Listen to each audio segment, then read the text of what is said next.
नमस्कार दोस्तों, मैं भूपेंद्र मिश्रा स्वागत करता हूँ आप सभी का हमारे यूट्यूब चैनल में। दोस्तों, आज का ये जो वीडियो है, ये जो कांग्रेस के समर्थक होंगे उनको बुरा लग सकता है, जो कांग्रेस से उम्मीदें लगा करके बैठे होंगे उनको बुरा लग सकता है। लेकिन इस वीडियो में मैं कहीं भी कांग्रेस की बुराई नहीं करूँगा। इस वीडियो के माध्यम से मैं ये बताना चाहता हूँ कि आखिर कांग्रेस की जो सरकार है वो क्यों गिर गई छत्तीसगढ़ में। हर किसी ने एग्जिट पोल में यही कहा था कि हमारे छत्तीसगढ़ में कांग्रेस की सरकार आएगी, लेकिन क्यों छत्तीसगढ़ में कांग्रेस की सरकार नहीं आएगी या नहीं आ पाई। लगभग बहुत ज़्यादा अंतर से छत्तीसगढ़ में कांग्रेस जो है वो हार गई, भूपेश बघेल की सरकार हार गई है। बड़े बड़े मंत्री हैं जैसे कि मोहम्मद अकबर जी हैं, मैं तो सीएम कैंडिडेट जिनको सोच रहा था टीएस सिंहदेव जी, वो हार रहे हैं। मोहम्मद अकबर जी हैं, वो है रविंद्र चौबे जी हैं, मोहन मरकाम जी हैं, ये बड़े बड़े दिग्गज हैं। वो लोग छत्तीसगढ़ कांग्रेस जो 2023 का चुनाव हुआ इसमें हार गए। कारण क्या है सीधा समझिएगा। कहीं ना कहीं छत्तीसगढ़ के युवा वर्ग बहुत ज़्यादा नाराज थे। 2-3 फैक्ट बताऊंगा आप सभी क्यों छत्तीसगढ़ में कांग्रेस की सरकार गिर गई। आप सभी को पता है हमारे छत्तीसगढ़ लोक सेवा आयोग में बहुत ज़्यादा घोटाला हुआ या घोटाले का आरोप लगा। टामन सिंह सोनवानी सर, उनके रिलेटिव का सिलेक्शन होना, छत्तीसगढ़ में बड़े बड़े जो नेता थे, अधिकारी थे, उनको बच्चों का सिलेक्शन होना, कहीं ना कहीं ये छत्तीसगढ़ की कांग्रेस की सरकार को ले डूबी। अभी हम सभी देखेंगे कि हमारे छत्तीसगढ़ में कुछ अभी और भर्ती होने वाली है, जैसे कि छत्तीसगढ़ में जो पुलिस भर्ती है वो अभी प्रक्रियाधीन है। उसमें बहुत सारे केसेस हाई कोर्ट में चल रहे हैं, लेकिन फिर भी कांग्रेस ने क्या किया, उसको और आगे और आगे और आगे खींचते गए। तो यहाँ भी बहुत सारे प्रतिभागियों ने ग्राउंड में जा जा करके आंदोलन किया। तो ये एक प्रकार से कहा जाए, जो बहुत सारे फैक्ट्स हैं उसमें एक फैक्ट ये आएगा कि हाँ, जो युवा वर्ग हैं वो कहीं ना कहीं बहुत ज़्यादा नाराज थे छत्तीसगढ़ के भूपेश बघेल सरकार से। और भूपेश बघेल जी ने बहुत हद तक कोशिश भी किया कि उनको खुश कर पाएँ, लेकिन जब जब उन्होंने रैलियाँ की तब तब उनको कहीं ना कहीं ये इस चीज़ का निगेटिविटी देखने को मिला। युवाओं में उनके प्रति एक निगेटिव थॉट था। पहला पॉइंट तो ये हुआ। दूसरा चीज, आरक्षण। आरक्षण को हम डिनाई नहीं कर सकते। आप सभी देखोगे सरगुजा में कांग्रेस सरकार बुरी तरीके से हारी है। बस्तर जो हमेशा उनका ट्रम्प काट रहा है, वहां पर वो बुरी तरीके से आ रहे हैं। कवासी लखमा जी लटपट में जीते हैं। हर बार जो जीतता है वो आदमी कवासी लखमा, छत्तीसगढ़ के अनपढ़ मंत्री लोग उनको कह करके ताने मारते थे, लेकिन वो इस बार भी जीत गए कवासी लखमा जी। लेकिन अगर कहीं ना कहीं देखा जाए कि बस्तर में बुरी तरीके से कांग्रेस पीछे हुई है, उसका कारण है आरक्षण। एसटी वर्ग सरगुजा संभाग में बहुत ज़्यादा है और बस्तर संभाग में बहुत ज़्यादा है।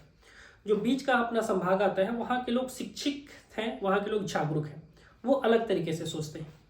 भूपेश बघेल जी ने कहीं ना कहीं कोशिश किया कि वो ओबीसी वर्ग को साधे, लेकिन ओबीसी का जो आरक्षण है वो 27% करने के चक्कर में उन्होंने क्या किया, एसटी का आरक्षण कुछ समय के लिए कम कर दिया था।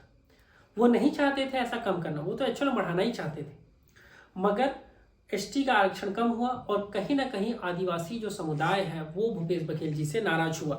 तो दूसरा अगर मेन कारण ये कहें कि उनकी हार का कारण है तो वो है आदिवासी समुदाय। युवा उनसे नाखुश थे, आदिवासी उनसे नाखुश थे, इन दोनों का खामियाजा उनको भुगतना पड़ा। भूपेश बघेल जी का एक योजना जो मेरे दिल को बहुत अच्छा लगता है, जो सच में आप सभी को भी अच्छा लगेगा, वो है उनका जो स्वामी आत्मानंद वाला प्रोजेक्ट है। वो मुझे बहुत अच्छा लगता है, मैं उनकी बहुत ज़्यादा तारीफ करता हूँ। इसको आप कहीं ना कहीं दिल्ली का जो अरविंद केजरीवाल की सरकार है उसका कॉपी पेस्ट मान सकते हैं, लेकिन बहुत अच्छी योजना है। और साथ ही साथ हम सभी देखेंगे कि बहुत सारे घोटाले के आरोप भूपेश बघेल की सरकार पर लगे। महादेव सट्टा एक्ट, उसका भी कहीं ना कहीं निगेटिव इम्पैक्ट भूपेश बघेल को ले डूबा।